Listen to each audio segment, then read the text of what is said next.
అధికారానికి వచ్చిన పాకిస్తాన్ తోక ముడుస్తుందా లేక బుద్ధి మార్చుకోకుండా వంకర మాటలు మాట్లాడుతూనే ఉంటుందా? పహల్గాం దాడి తర్వాత పాక్ బండారాన్ని బయటపెట్టిన భారత ఆర్మీ ఇవాల్టి డీజీఎంఓల సమావేశంలో ఏం చెప్పబోతోంది?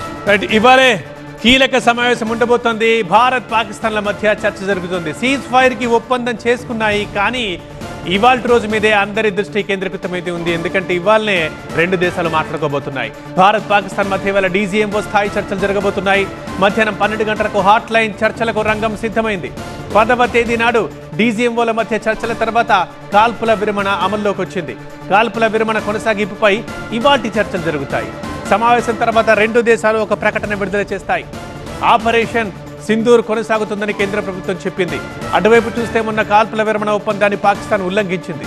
నెక్స్ట్ ఆపరేషన్ సింధూర్ ముగియలేదు, కొనసాగుతుందని కేంద్ర ప్రభుత్వం చెప్పింది.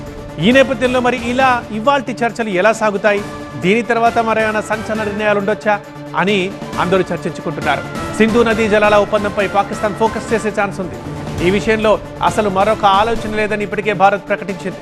పాక్ ఆక్రమిత కశ్మీర్ అంశంపై భారత్ దృష్టి పెట్టే అవకాశం ఉంది. పీఓకేలో ఉగ్రవాద శిబిరాలు ఉన్నట్లు ఇప్పటికే భారత ఆర్మీ ఆధారాలు బయటపెట్టింది.